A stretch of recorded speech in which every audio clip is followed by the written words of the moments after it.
If you haven't already, please be sure to subscribe and hit that notification bell. You'll be happy you did, just like my son. Look how happy he is. Attaboy, kiddo.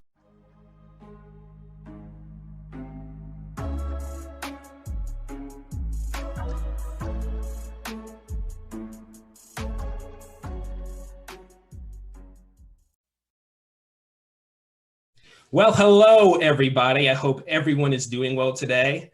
I must admit, this is going to be a very interesting episode. With me today, I have a very, I guess I would say, famous car enthusiast, as well as just impassioned individual who just loves to talk about cars, loves to do everything related to cars.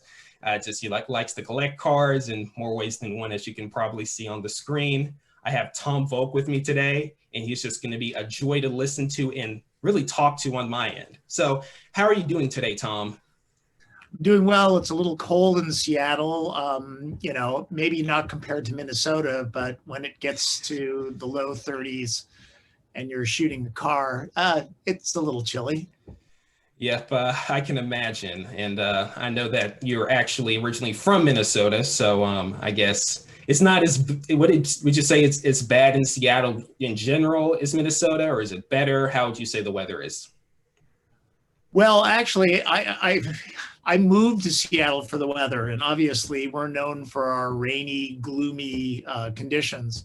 But when you're from northern Minnesota, you can move just about anywhere for the weather. So I'm not complaining too much. Yeah, I shoot cars often in the rain if you watch my videos, but cars work perfectly fine in the rain. And sometimes, testing in those conditions are good. And so Seattle's been very, very good to me. So I can't complain. Just ended up talking to my sister who still lives there, and she says it's brutally cold. So I'll take low 30s anytime. Yep, I can understand that as well. And just as a person from Mississippi, most of the people in this population, if it gets anything below 40, it's like unbearable. So most people can't even imagine going into the 20s, teens on a consistent basis. So yeah, I bet you've been through some stuff. Definitely.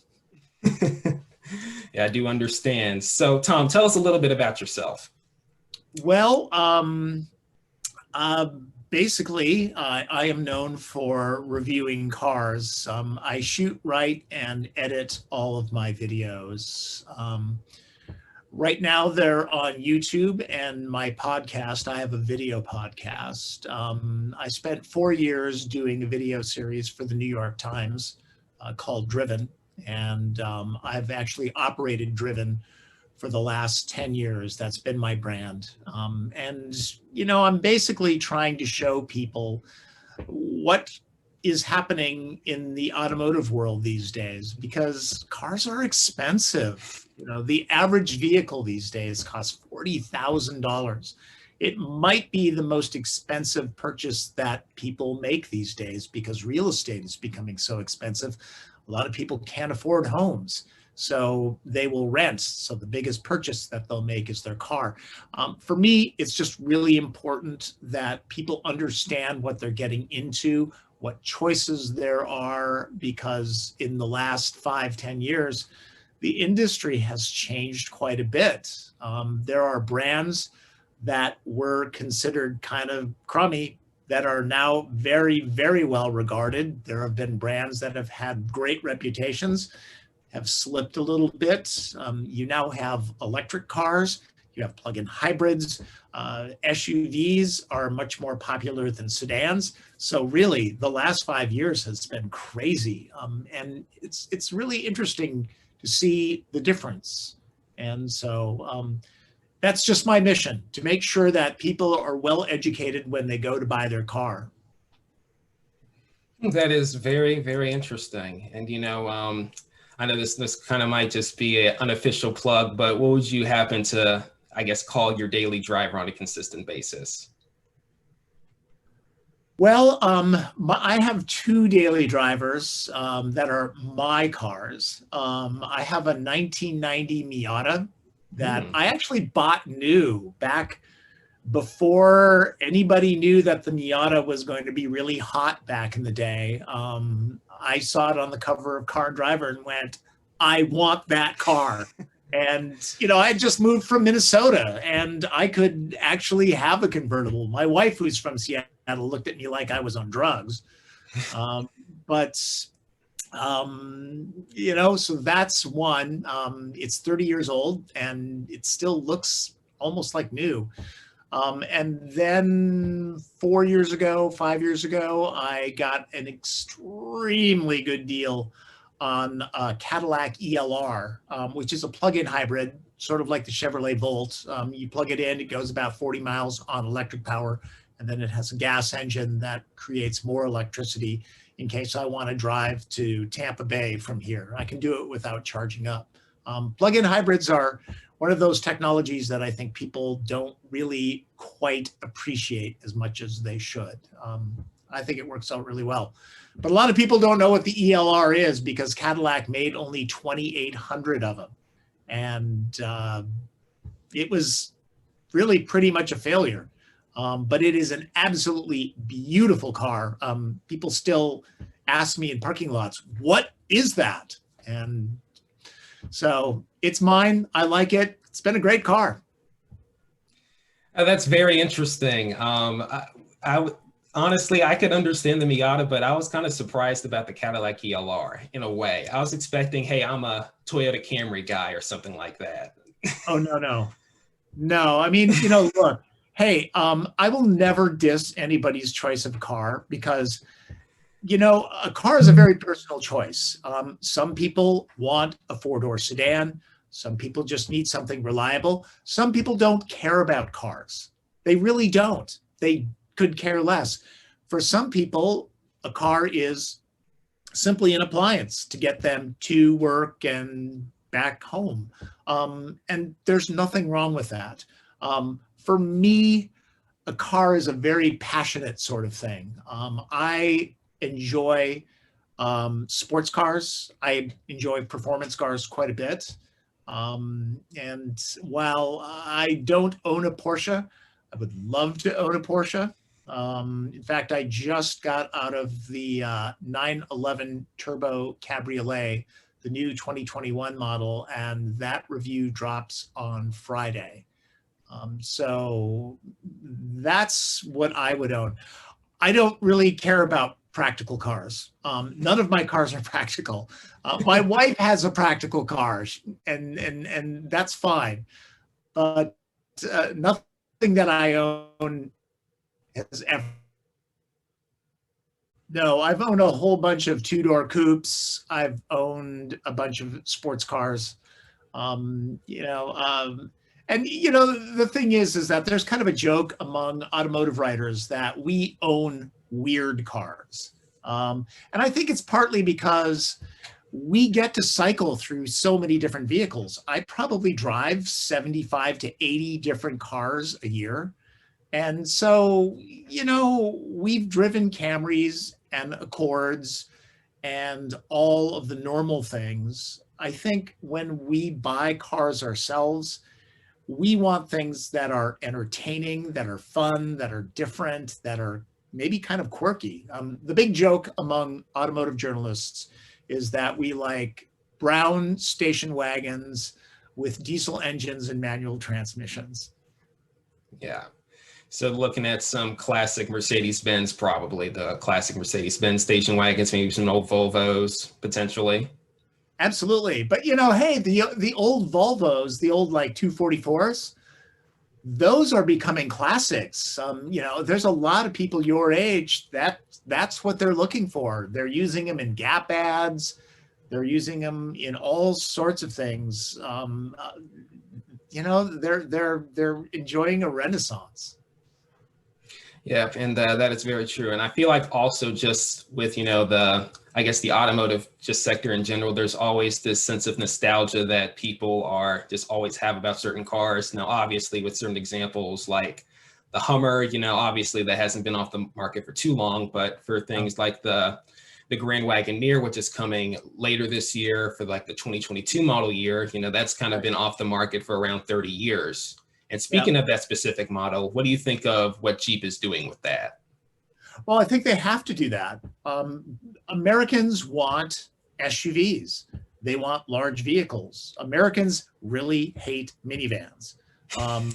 And I understand it. But the reality is, if you're actually looking for something practical and something that's easy to use, something that makes your life easy, nothing is better than a minivan. Nobody wants to hear that, but it's true. My wife didn't want a minivan until I ended up testing cars, and I started about 15 years ago. And the first minivan that I brought home, she goes, "Oh, wow, these are awesome," which was true. But, we were already in a station wagon, a Volvo station wagon, and we weren't going to be buying a van. And then by the time that gave up the ghost, my kids were old enough so that we didn't need a minivan. But, back to the Grand Wagoneer. Yeah, that's what people want. People are buying Kia Tellurides, Hyundai Palisades, large 3-row crossovers, Chevy Suburbans, and Jeep hasn't had anything like that. In fact, FCA, the parent company, just doesn't really have anything like that. So it was really time for them to do that. I'm kind of surprised that Ram doesn't have something like the Suburban or the Tahoe, but they don't. They don't have anything large that can tow boats or tow trailers and do the chores and all that kind of stuff, and yet then also haul a family. It's one of the reasons why people are buying pickup trucks these days. People use those as family vehicles. They're huge. They've got tons of room. They have terrible gas mileage, but gasoline is so cheap these days, people really don't care. Yeah, and I completely see that as well, because, for instance, in the United States, the top selling vehicle is the Ford F-150, which might sound crazy to some people, but I mean, it sells around 900,000 units every year. And the way that the F-150 has kind of transcended with the pickup market, you could argue whether or not it's the best pickup on the market. You can make the case for Ram in that regard as well. But what it did about 20 years ago with the introduction of the crew cab for the King Ranch, that was basically a game changer for the half-ton pickup trucks. And so ultimately, after they started that, basically the pickup as we know it now, with the Limiteds and the Platinums, the High Countries, the Laramie Longhorns, that is what became the norm. That became the trophy truck in instance. The trophy truck is no longer that thing that's, 3 feet off the ground with this crazy lift kit, but, this thing with, 22-inch chrome wheels and a glossied up interior. Yeah. Hey, the only thing better than a rugged pickup truck is a luxury rugged pickup truck. People are proud of their vehicles, right?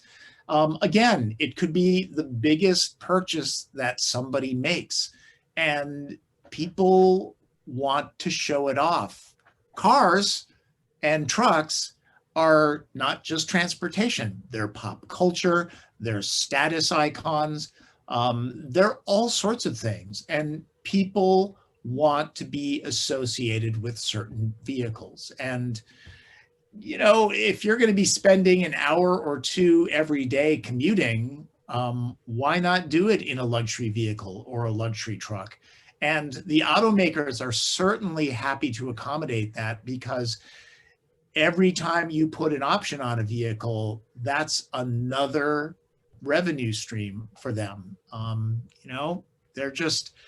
They're happy to accommodate people that they want these super fancy trucks or super fancy cars.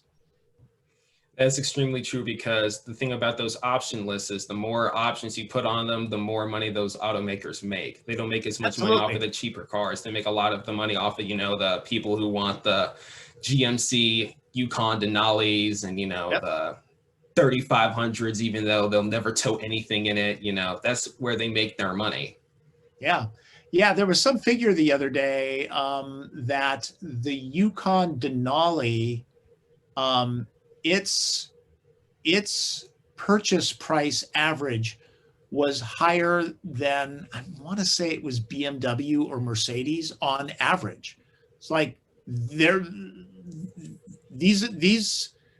are trophy trucks. These are the vehicles that people want to buy, and they're stuffed full of stuff like, the F-150 has the max recline seats that go nearly completely flat so that you can sleep. Unfortunately, it's only for the boss, right? And the boss isn't sleeping in his truck. It's the worker guy that's working a double shift that could use, an hour nap between shifts that could really use the max recline seats. But unfortunately, if I remember correctly, it only starts on the King Ranch. And, then you're looking at a $55,000 truck to begin with. Yeah. Yeah, that is very true. And, ultimately with those, now we're on the topic of F-150 again, I would say that, for instance, with the way these trucks are decked out now, like I saw one figure, like a moderately equipped XLT F-150 is in the mid to upper 40s, sometimes even going to the 50s, just because of the way they're optioned out. Sure. Yeah.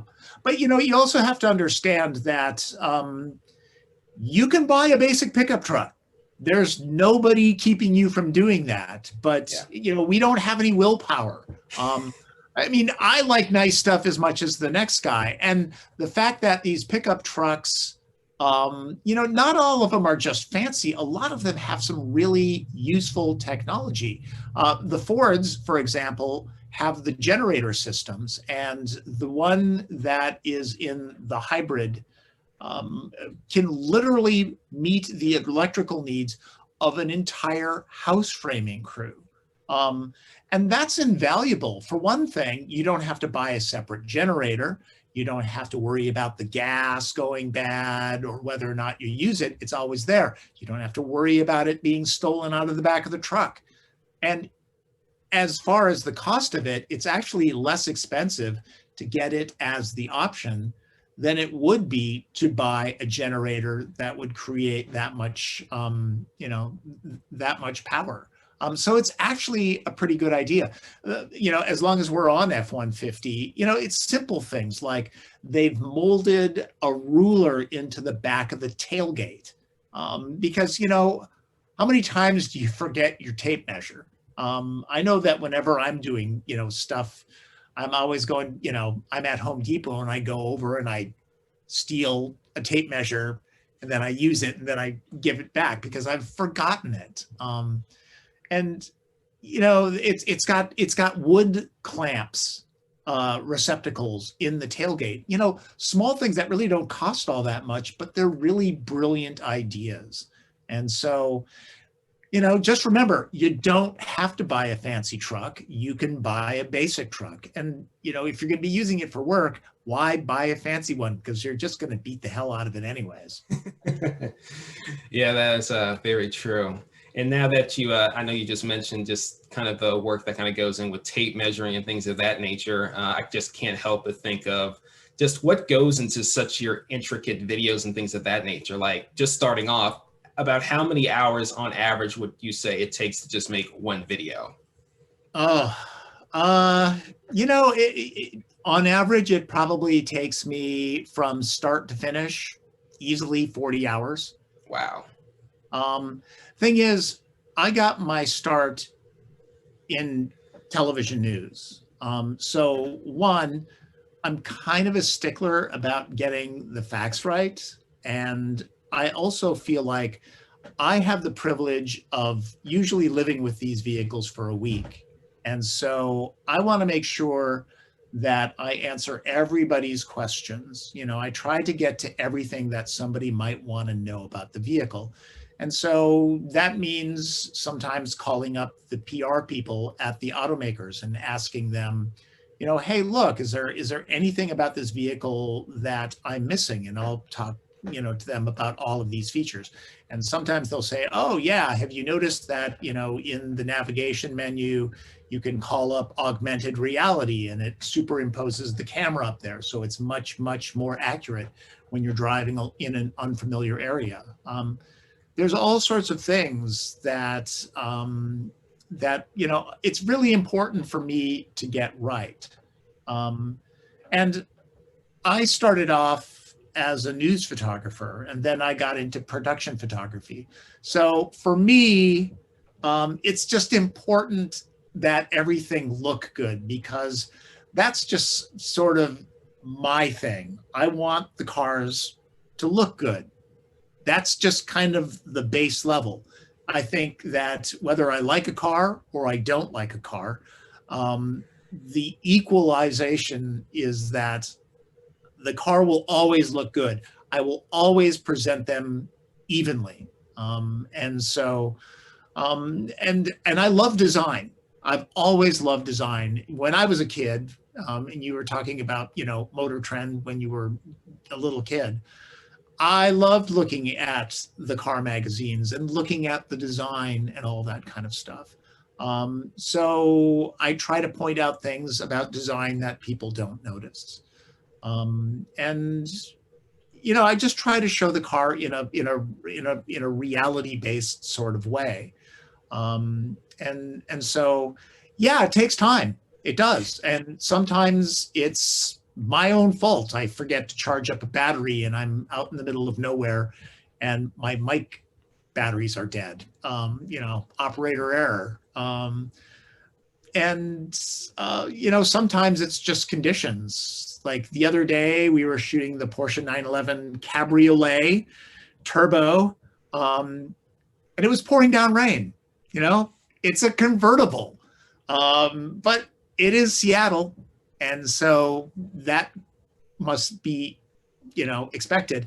But it takes twice as long to shoot a car in those conditions because it makes a couple runs back and forth, and then you have to wipe the car down because there's road grime all over it. And like I said, the one thing that I insist on, the car has to look good. It's really important.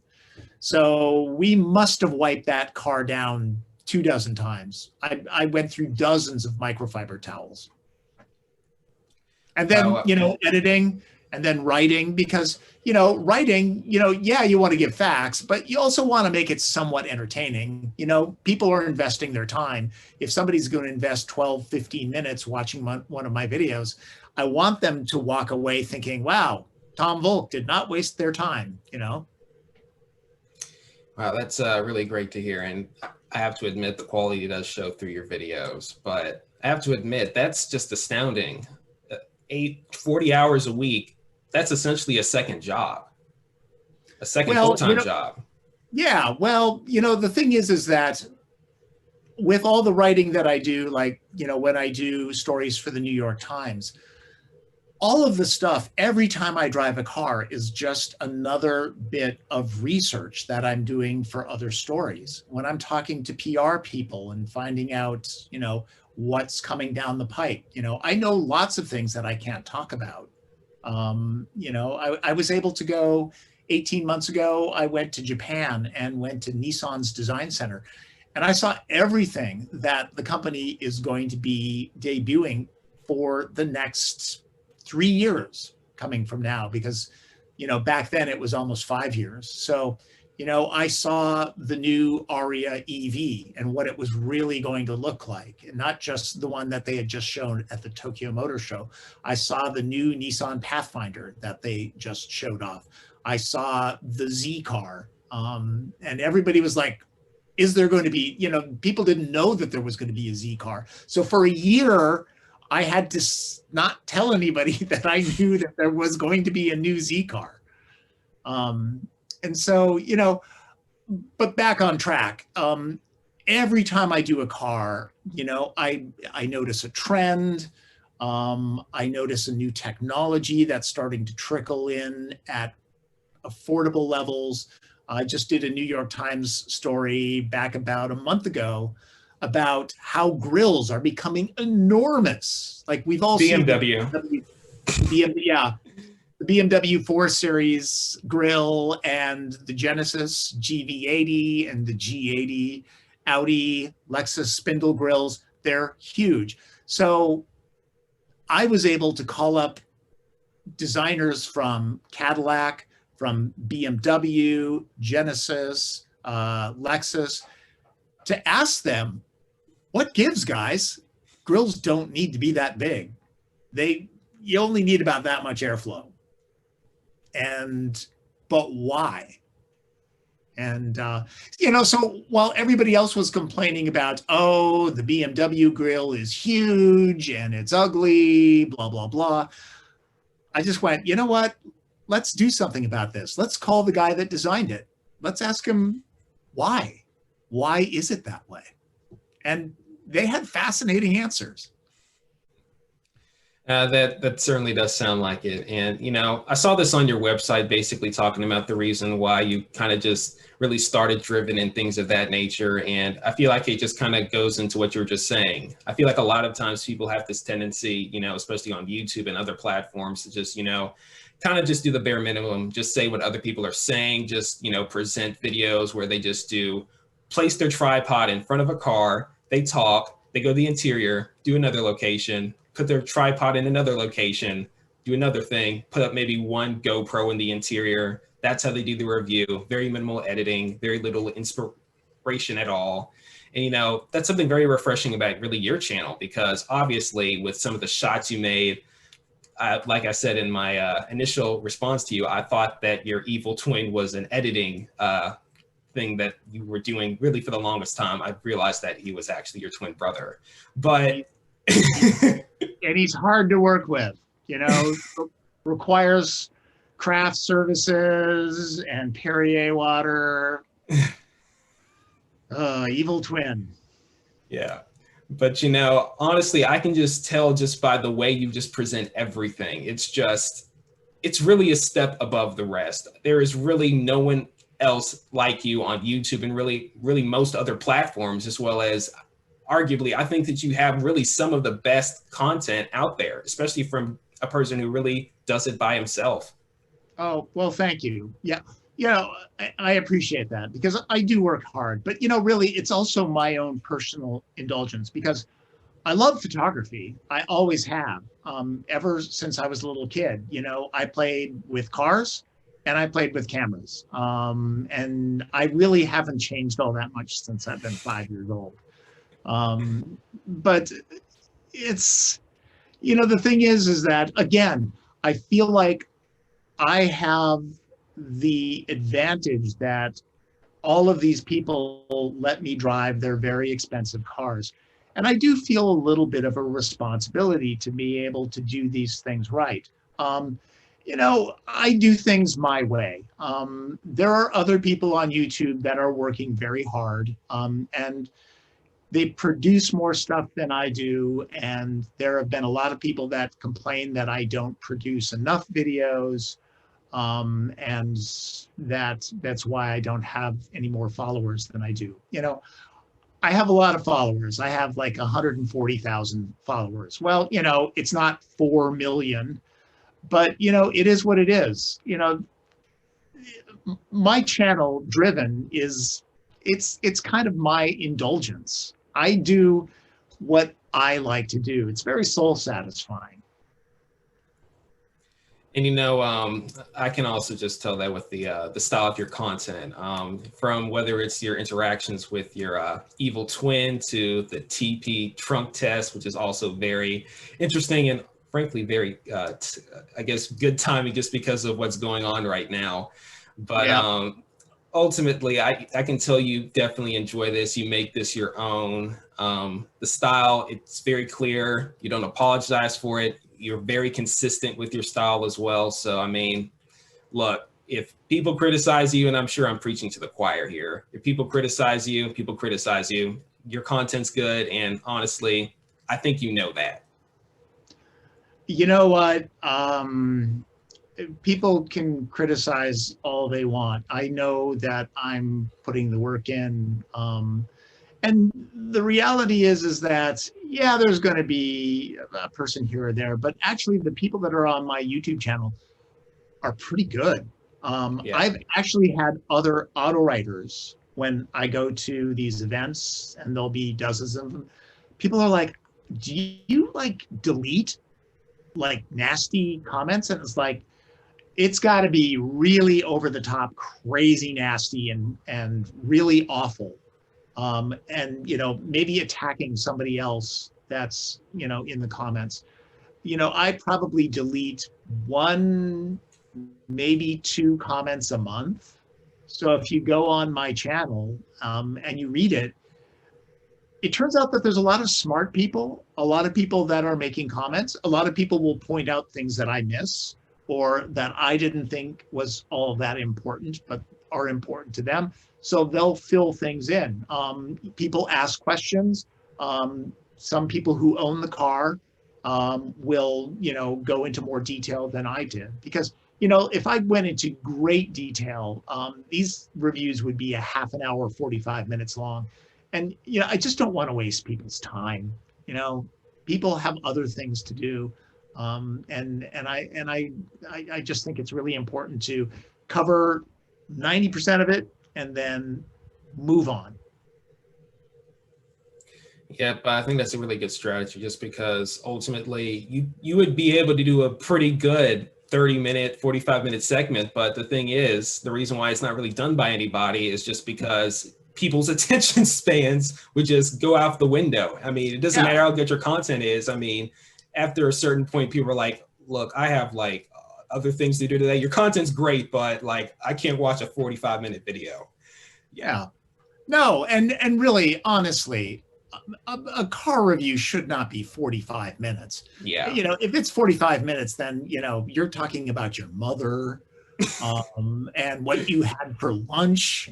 That's silly. Focus a little bit. And that's part of the reason why my reviews take a little bit longer to produce, because, once I write it, I go by and I go, okay, what can I take out? I mean, you being a writer yourself, you probably understand better than anybody that it's much harder to write short than it is to write long. It's much harder to write a 10-minute video and get everything in there than it is to produce a 20-minute video, because then you can just ramble on and on and on and on, and eventually you cover everything. But it's really hard to focus. When I was doing the New York Times pieces, they wanted them no longer than 4 minutes. And I struggled to get, just the most important essence of the car in. But it was really good to do that, because it really made me think, wow, what is important about this vehicle? And so, yeah, writing short, that's hard.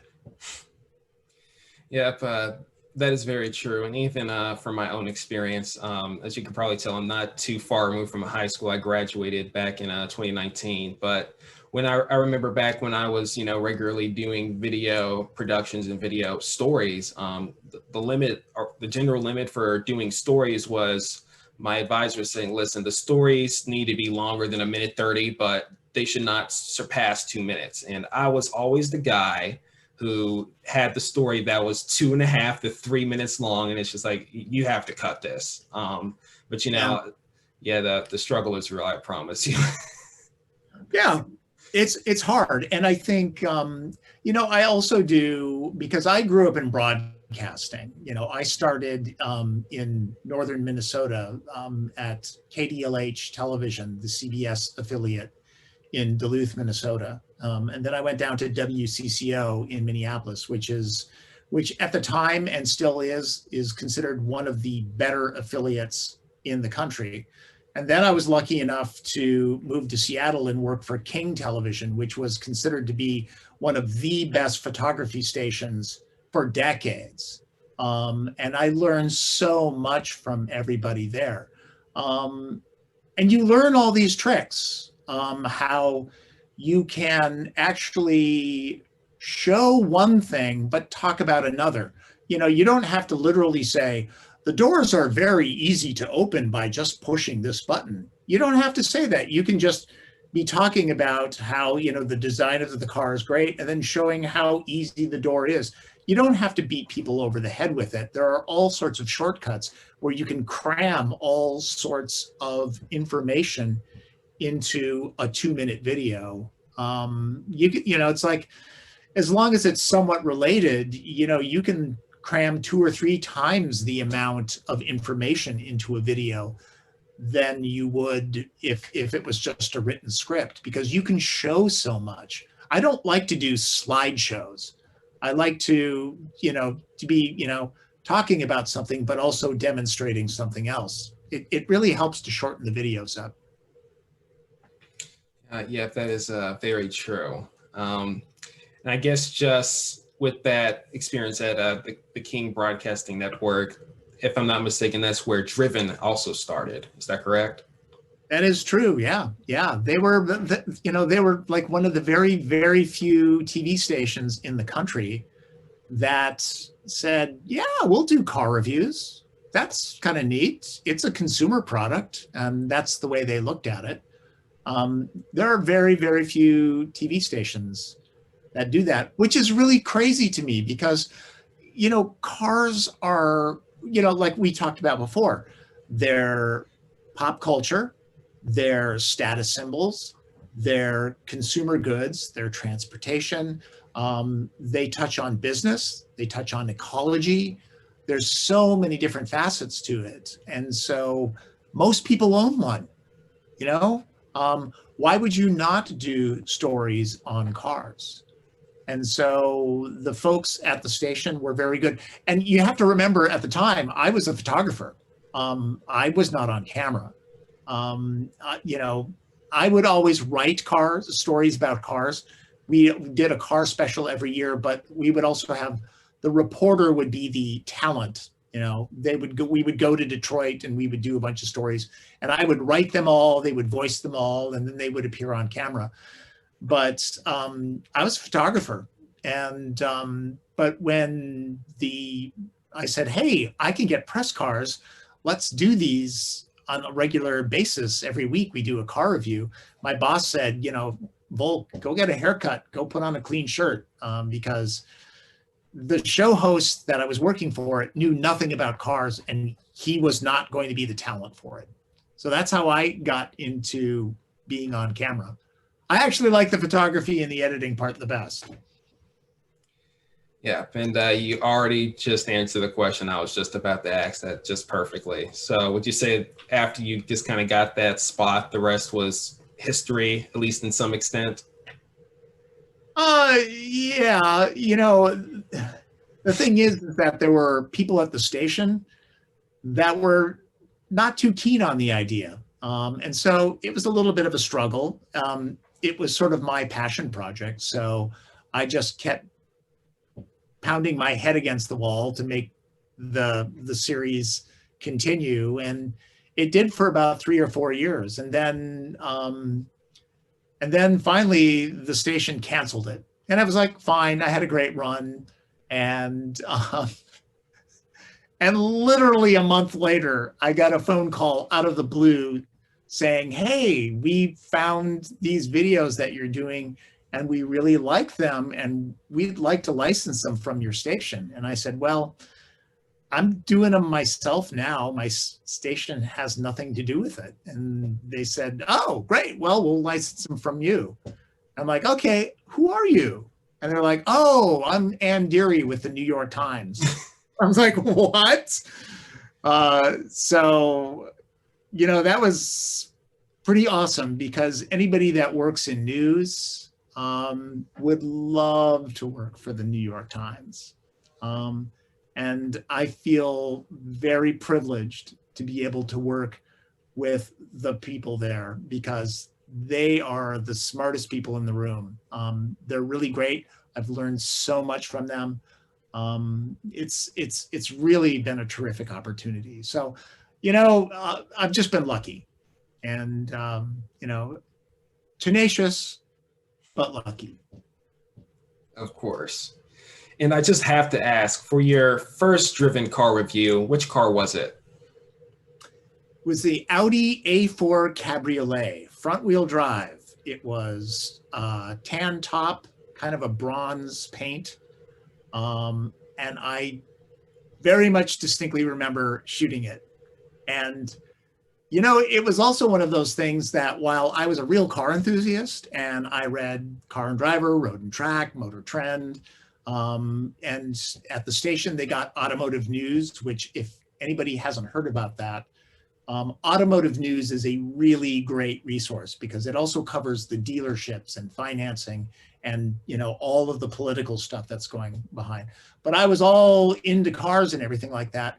But I quickly realized that when I was finally doing a real review, I really didn't have a baseline knowledge of how to review a car. It sure sounds easy when you're reading a car review or you're watching a video, but the reality is if you don't know how it stacks up, if you haven't driven a BMW 3 Series and the Audi A4 and all of the competition, you know, I really didn't have any business doing car reviews. So, you know, I have to admit the first 6 months, I looked up a lot of different car reviews to kind of figure out, okay, what are people thinking? And then, you know, after about 6 months, the training wheels kind of came off and I was able to kind of assess vehicles on their own merits and on my own, you know, my own criteria. And so, you know, it's interesting. You know, it's like anything. You know, anybody in any profession that makes anything look easy, I've come to realize over the years, they're really good at what they're doing, because if they're making it look easy, then that's something. And with that thing you were just talking about, would you say that was just really the hardest part of just starting to do car reviews, just in the entire process of doing driven? Yeah, and plus, I honestly, I was not an on-camera guy, and somewhere, someplace, I have all of the reviews. They're on videotape, but it was when our station was first shooting HD, so every single one of these pieces is in like super pristine HD because the high definition cameras that King TV bought were super good. Really high quality cameras. So they all looked good. But yeah, I mean, I was really awkward. I just wasn't an on-camera guy. And, you know, I'm still kind of like, whatever. But, you know, I think the car is really important. It's not so much me, you know, while, you know, I try to move the piece along and make it interesting. You know, the piece is always about the car. That's what people are interested in. They're not really so much interested in me.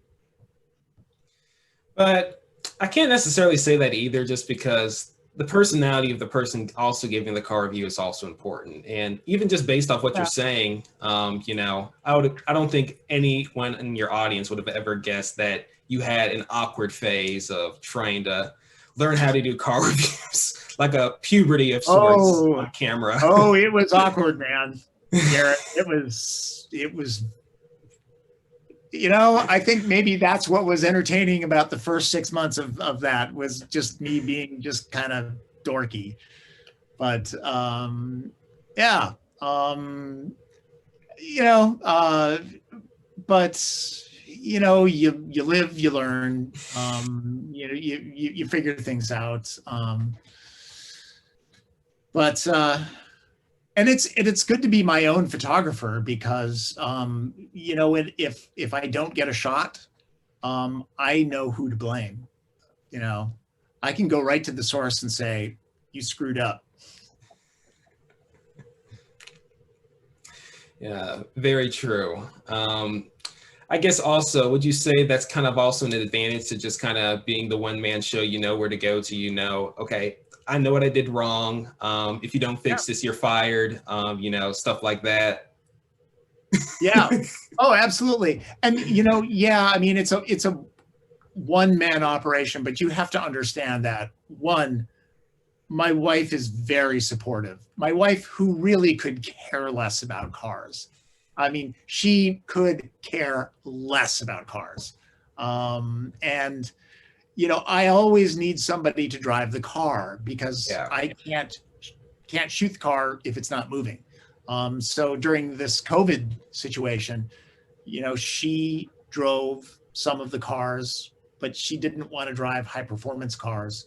I have very good friends, Martin Campbell and Rob Calero, and they're very good about getting up really early on Saturday or Sunday mornings, sometimes even on a weekday, taking a day off from their day jobs because they have day jobs. I'm an automotive writer.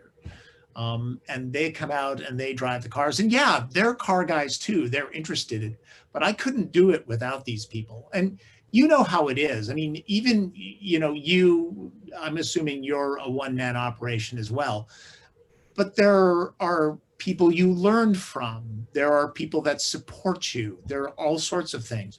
Nobody does anything alone. You always depend on somebody, even if it's just a little bit. But that little bit can make the difference between something being really good and really average.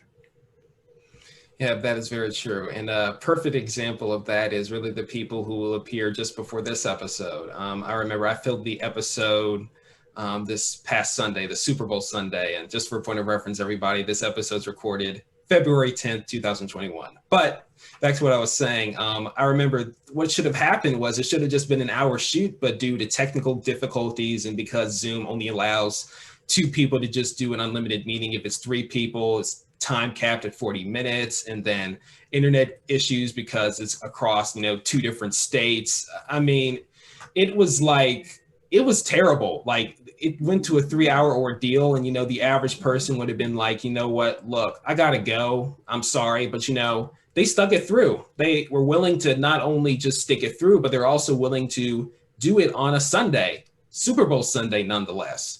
So, I completely agree with that. A lot of people on this journey who have just really talked with me, especially you, in many ways as well. It's like, it's really an effort of people just taking the time and saying, you know what, I like what you're doing and I'm willing to help you pursue your mission of what you're trying to do. And, look, I understand that I understand that you could be editing a video right now. I understand that you could be spending time with your wife. But, at the same time, I really do appreciate it that you and individuals who have really also appeared on the show have really taken the time of, just talking with me. And, for this season, unlike the first season I did, I'm branching out to people that, I'm not as familiar with. Talking with a person who has over 100,000 subscribers on YouTube, there's a risk that, the person can say no. But, that was a risk I was willing to take. And, I think it's paid off. But at the same time, I completely agree with you. There's no way you can just do this on your own. That is completely far from the truth. There's no way you can.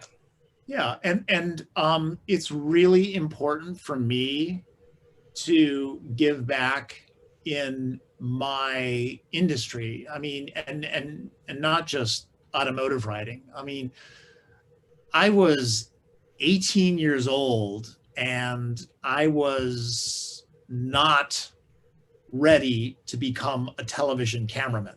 I wasn't, but there were people at KDLH TV that were patient and skilled and very generous with their time. And they helped me become, a halfway decent photographer. Because when I started off, I was horrible. I know that the news director wanted to fire me.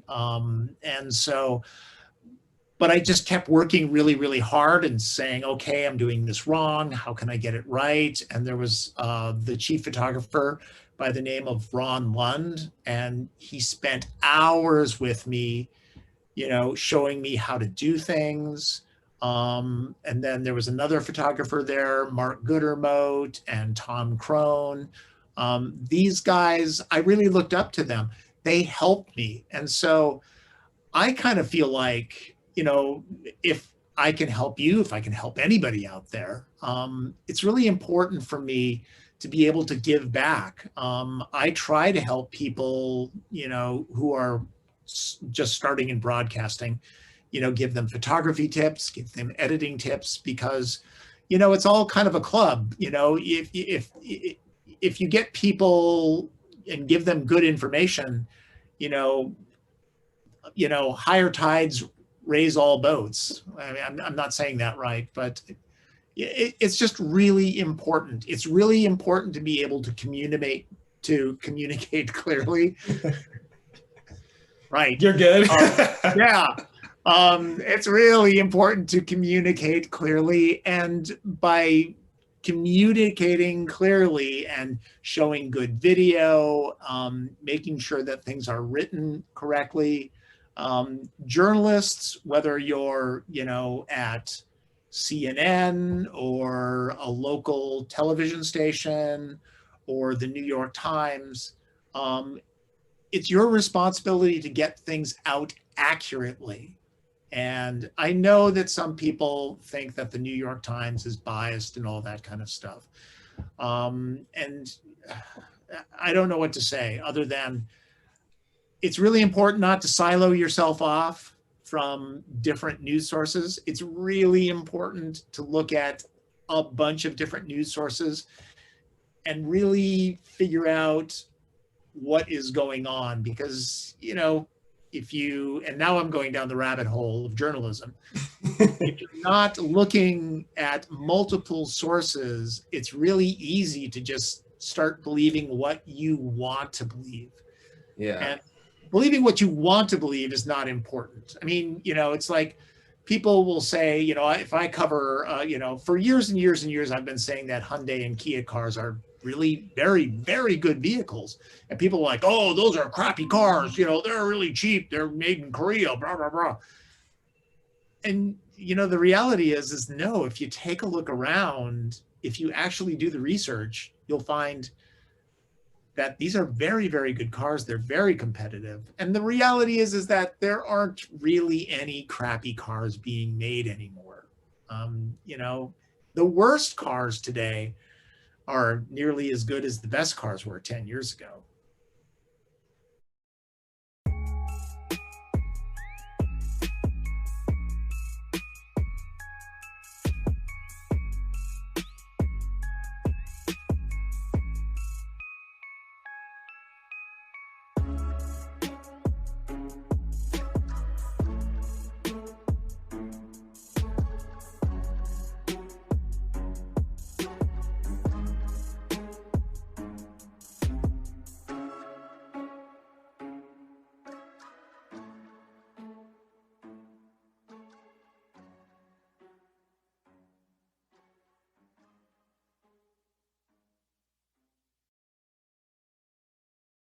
With the thing that you're saying about making sure you look at balanced news sources, I just couldn't help but think about the review you did with the Audi e-tron when you made a joke about NPR. And as a person who listens to NPR pretty much every day and looks at NPR stories, that was pretty funny, I have to admit. I started that car up and the tone went up and it was like, is NPR on? I mean, it was like, I really honestly thought that the radio was on, and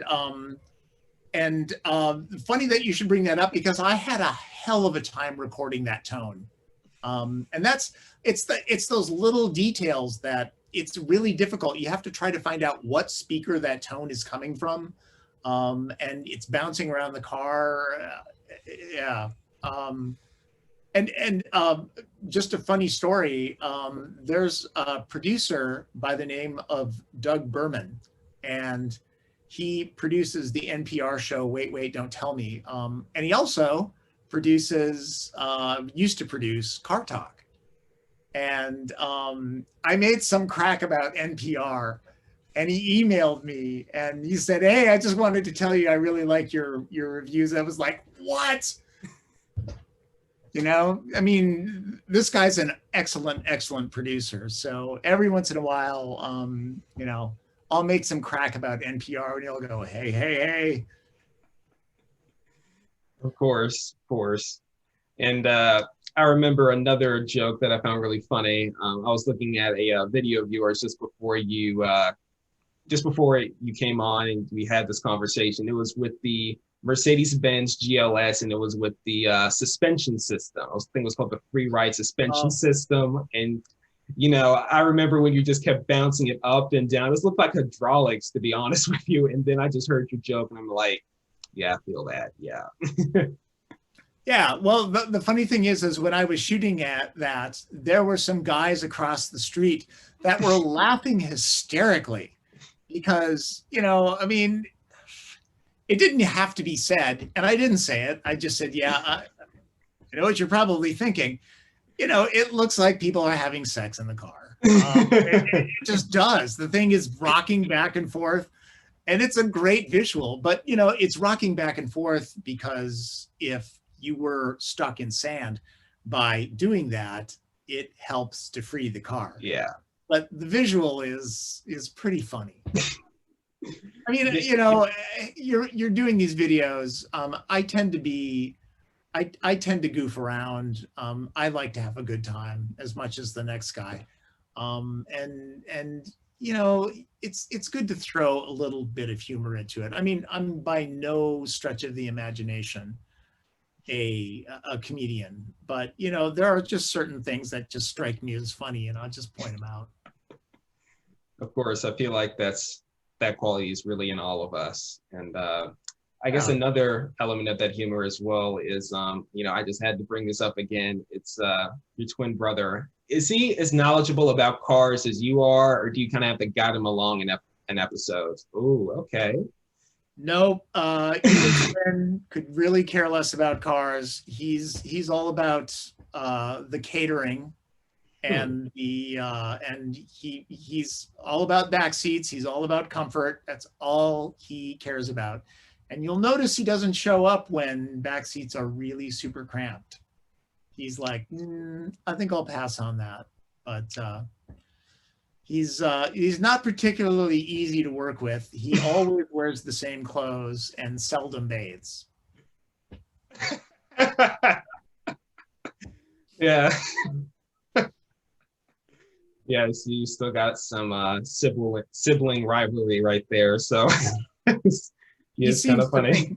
He seems to think mom likes him best, but I'll just let him believe that delusion. That is absolutely hilarious. And I did notice that thing what you were saying about the back seats, because when you did the review with the Mercedes-Benz E-Class coupe, he wasn't there. So no. And the surprise was on him. The E-Class coupe is actually okay in the back. I'm 5'9", statistically average for an American male, and I had no problem. I mean, coupes, it's kind of a hassle to get into the back, but the reality is, look at every car on the road, right? How many times do you see people in the back seat? How many times do you see people in the passenger seat? Not very often. Yeah. People drive alone. They really do. We love our big cars, but the reality is most of us could get by with a Miata, and we would be having a lot more fun because the Miata is an absolute joy to drive. Of course. And would you say that as well with the Miata as well as the LR, that's just something you just enjoy driving? And do you have a particular favorite you like to take the shoots when you do stuff, when you need that, someone needs to drive the car and you just, kind of are the person who just follows them around? Is there a particular car you have a favorite with, or? Like to shoot out of, like a support vehicle? Right. You know what? No, what happens is we just usually, like these days with COVID, we mask up, and Martin or Rob will sit in the back seat and we'll drive out together. And just because it's more convenient. And then, I don't do car to car all that often, just because, typically I don't shoot in my neighborhood. When I'm photographing a car, it's really important for me to find different neighborhoods and streets and roads that don't have other cars, because it's really important for me to have the audience focusing on the car that I am talking about. And if there's another car on the road, if there are cars parked on the side of the road, it's like, oh, that's a nice car. Oh, that one. Oh, what's that? Oh, it's an old Volvo. Those are super cool. It's distracting. And so if you look at my videos, very, very, very, very seldom will you ever see another car in my videos. In fact, there was one that comes to mind. I can't remember the car, but one of the most, one of the big comments was, "Wow, did you see that old Volvo? I wonder if they're, hey, do you know what neighborhood this is? Because I want to contact them and see if they're willing to sell the car." I was like, no, I'm not gonna. I don't tell people where I shoot. I shoot on the east side a lot. I shoot up north a lot. But I shoot in areas where there aren't any other cars. And so it's just important for people to focus on the car that I'm talking about. Yeah. And speaking of the car that you're talking about, just really whether it be for this year or through the course of, really this entire pandemic we've been in, have you had a favorite car that you've driven in recent memory? I don't really have super favorite cars. I mean, cost no object. If I were to buy a car right now, I think I'd buy a Porsche Taycan 4S. One, I've really come to appreciate the power and the engineering of electric vehicles. I really like them. It's the reason why I bought my ELR. I couldn't afford a fully electric car, but I really like the idea that I could kind of dip my toe into the electric vehicle lifestyle and figure it out. And it's important for me to be able to do that.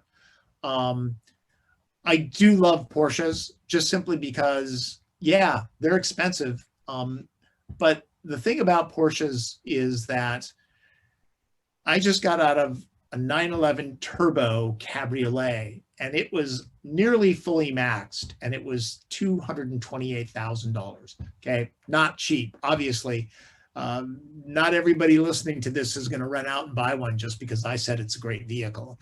But the reality is, yeah, it's expensive.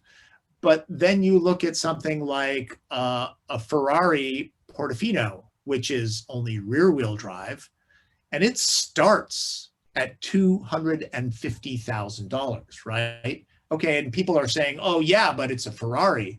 But the reality is the Porsche has better performance. It's all-wheel drive. This one's fully maxed out. The Ferrari is, at 250, it's base model. So yes, Porsches are expensive, but the bang for the performance buck that they give you is kind of second to none. And, we've talked about all the work that I put into my editing and my videos and the writing and all that kind of stuff. I really appreciate when anybody does a really good job doing anything, whether it's making a really great breakfast cereal.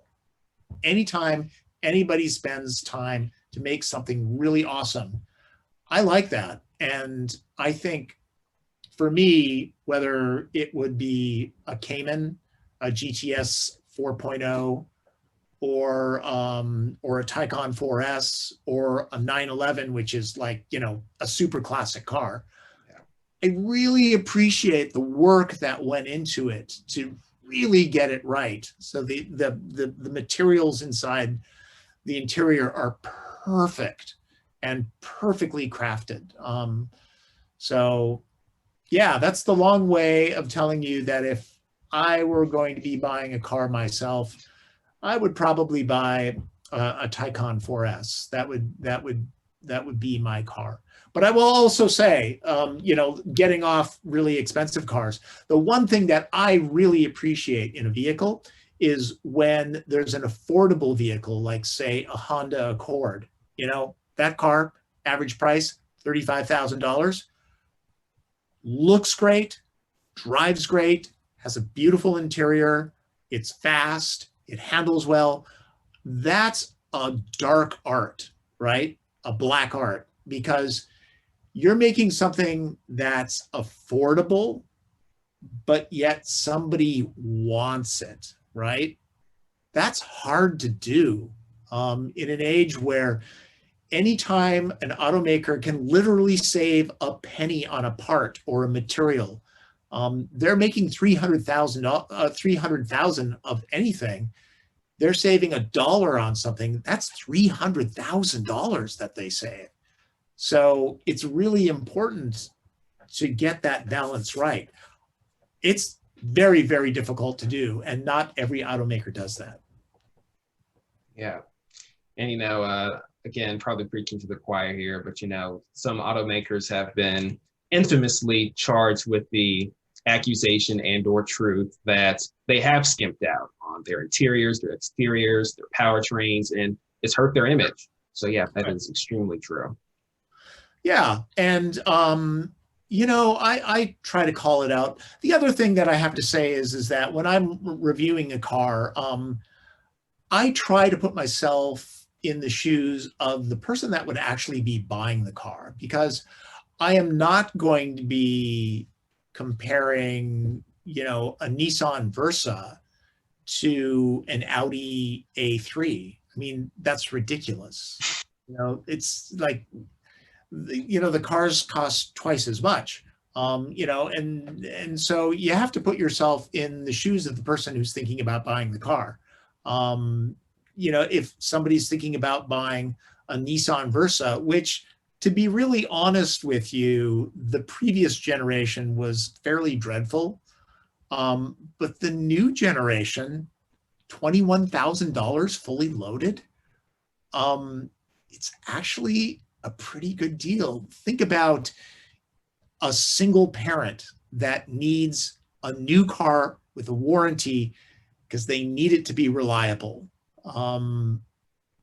That's pretty good. Not everybody has a brother or an uncle or a parent who really knows how to buy a good used car. So buying something inexpensive that's brand new and that has a warranty it's appealing to somebody. And so you have to look at who's buying the car. You have to look at what the product is. You can't just simply say, oh, that's a terrible car. You have to really look at the whole package. That is very, very, very true. And I feel like that also just ties into another point that you've always said in your videos, which is just the importance of looking at more than one car as well, especially when you consider buying one.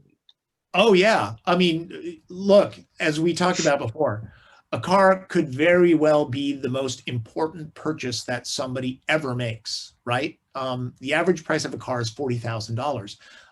Why would you just say, oh, Tom Voelk says that the Honda Accord is a great car, I'm going to buy that? Well, that's stupid, right? Okay. I like to think I know a little bit about a car, but it may not be right for you.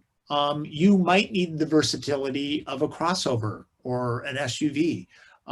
You may put a super high priority on handling and performance.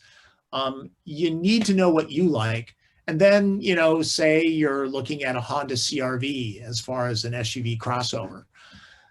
You find out the 3 or 4 that are the most competitive in that segment and go out and experience them. Don't just go up on the internet. Don't look at my videos or look at Motor Trend's videos or Doug DeMuro or whomever. You need to go out and experience it, because you really don't know what the materials look like until you see it in person. I mean, I try to do my best to make sure you really know what the materials look like, whether they look expensive or cheap. But at the end of the day, you need to satisfy yourself. You need to go out there. You need to do the research. And I always say that if there's an auto show in your area, wait for that and then go look at everything. That's the best way to do really thorough research. I think auto shows are great. I know a lot of people think that those are going away. That's a shame. I'm not so sure that's true. We'll see in the next couple of years. But being able to go from car to car where everything is fresh in your mind, go into the back seat, go into the front seat, talk to a representative, see what the features are. It's really important. You'll see things that you didn't consider, and it might change your mind. So yeah, get out there, do your research. I'm a big, big fan of people doing that. Yeah, and I feel like this last point I'm going to make is just going to, I guess, be music to your ears, but price quotes. Price quotes, yes. No, okay, so I started up a price quote service, and I really hate being the guy trying to sell people on things. And I that's not why I did it. Here's the deal. I'm going to use my example of when my wife was buying her car. She wanted a plug-in hybrid because she really liked, not buying gas. She hates going to the gas station. That was her main criteria for buying a car. So finally, we narrowed it down to 3 different vehicles. We narrowed it down to a used BMW i3 and a used Chevy Volt and a Chevy Bolt and a couple others. And I think buying a used car, like off lease is really good because somebody else takes the depreciation hit. But some manufacturers have pricing structures that allow the dealerships to have significant room to deal with you, and others don't. And you don't know that unless you actually talk to a dealership. And so, cars.com has it. Everyday Driver has price quotes. I have price quotes. So whether you're using mine or somebody else's, it's really important to go out and find out what the real world price is on a car. General Motors is a really good example of that. We were literally about to buy a used Chevy Volt because it was $21,000. It was like $8,000 off the MSRP if it were new, so. But I thought, I'm going to call up the Chevy dealership and find out what's going on. Well, they had all sorts of rebates and spiffs and financing stuff that I would not have known about. And she got a $36,000 car. They gave her $9,000 worth of discounts because it was the end of the year. And then because it was a new car, there was the $7,500 federal tax credit when that was still applicable. And so at the end of the day, $36,000 car, we got it for about $19,000 after the federal tax credit. And that's simply because I went, well, I'll check with the dealer. So General Motors tends to give tons and tons of room. Whenever I do a General Motors review, I will say, hey, yes, the MSRP on this vehicle, I'm driving the new Buick Envision right now, and the MSRP on that vehicle is $42,000.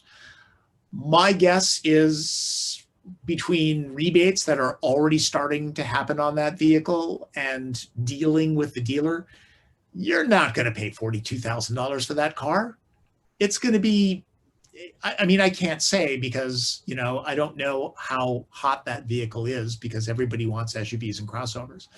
But, blah, blah, blah. That's just the long way of saying you got to check. You never know. Maybe there's your dream car that you really, really want and you're saying, well, I can't afford it because it's $50,000.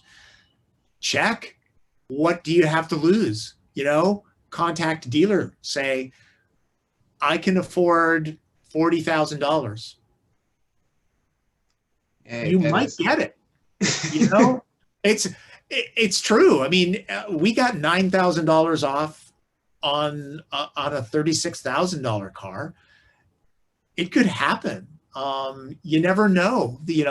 Different dealerships, because they sell more cars than other dealerships, get better deals from the manufacturers. One dealership might be able to give you a deal. The other dealership, maybe not. So not only do you shop, for price at one dealership, check a couple dealerships. And it is true, buy at the end of the month, because then there are some dealerships who really want to move their vehicles. They might even sell it for under what they paid for it, because if they sell enough, their volume, they get bonuses from the manufacturers, and it makes it worth their while. So yeah, do your homework. Get out there, get a price quote. It's really important. And that is very important, like you've said. And as we close out our just amazing conversation, something I always like to do when I just talk with anybody for the podcast is I like to just give them a moment to just talk about something that we talked in the show that you wanted to expound upon more, or something else completely different that you want to talk about that you feel like needs to be highlighted. Do you have anything in your mind that satisfies either of those categories? Garrett, I think I've rambled on and on and on and on and on. And I do try to not waste people's time. And so I don't know, just, go out, do what you love to do. Maybe you can't make a living at it, but, once you're done with your job, go find things that you love to do. Find your passion. I'm lucky enough so that, I always loved working at the TV stations, but then, my passion was always cars. It was my useless command of knowledge. I was able to then not just have a great job at a TV station, but double that fun. I was working at a great TV station and doing car reviews. And so, be persistent. Don't give up. I think a lot of people think that it's really easy for me. I pound my head against the wall so many different times, whether it's, making sure that, I do enough takes so I don't sound like a complete idiot, or just, hammering away at a manufacturer to give me a car that I really want, because I think it's really important to profile. But I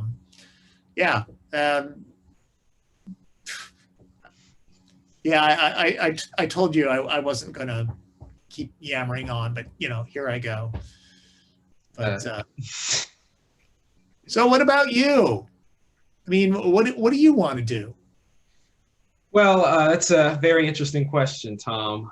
What I want to do is, I want to, first graduate college, and then after college, I want to actually go to law school. That's something that's been on my radar for a while now. I'm still trying to figure out which law school I want to go to, though I feel like I kind of have it down at this point. But, even despite, just going to the future, I'm a sophomore, I'm going to plan on starting to study for the LSAT this summer. But, even though law school really isn't that far away in the grand scheme of things, cars is something I definitely want to continue to take with me.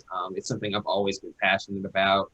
I also have to admit that I also relate to what you're saying. Most of the people around me could care less about cars, and the people who are, who could talk about cars, they just lose interest after about 10 minutes. So, I mean, it's one of those things that, is definitely a very niche topic, but, it's something that I feel like we're both very passionate about. That's something that, maybe even if I'm, just still, I don't know, for instance, just looking over in the editor for the student law journal, I could still at the same time, maybe somehow tie in, environmental regulations and policies about cars, maybe into law, I don't know. But, still, despite what the future looks like, and, law school, obviously, but despite what goes on in the future, I want cars to be a part of it, because, it's been something that I've just always loved. I've always been that guy who's carried the Motor Trend magazine. I've always been the guy who's always looking at, a whole bunch of other different guys on YouTube for cars and things of that nature. After that, you're my favorite. But ultimately, at the same time, that's just pretty much it. I could ramble on about that as well, but that's kind of the gist of it for right now. Well, good luck. It's just keep plugging away. It's just That's my greatest talent is just persistence.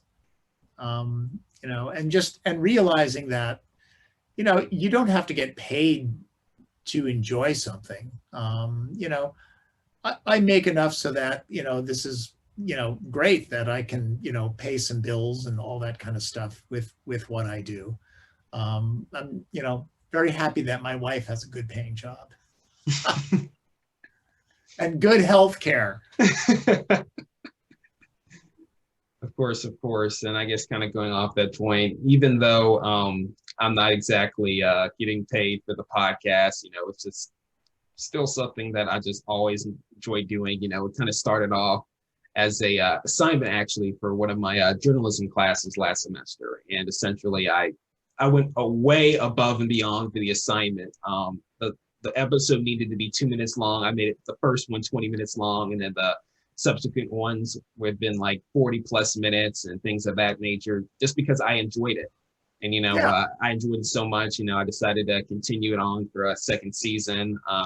Parents even gave me a mic to kind of go with everything. But, sometimes I think the TD Ameritrade commercial is right. The best investments aren't measured in dollars. And, I've really enjoyed this investment so far. Yeah. Well, if you ever decide that you would want to change career paths, you'd make a good journalist. Yeah.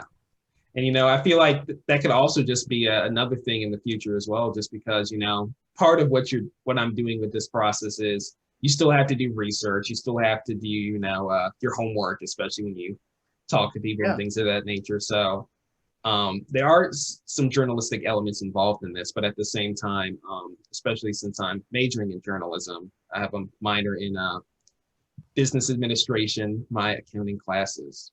Anyway, but at the same time, I would say that journalism is something that I can always definitely go back to. I kind of started off in journalism by an accident. I was put in the wrong class, and even when I tried to change it, I unfortunately was not able to get out the class, but fortunately it all ended up working out, as I guess you could put it.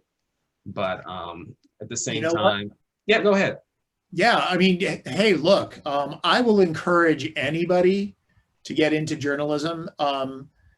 Journalism has been the best education of how the world really works that you could ever get. It's absolutely priceless.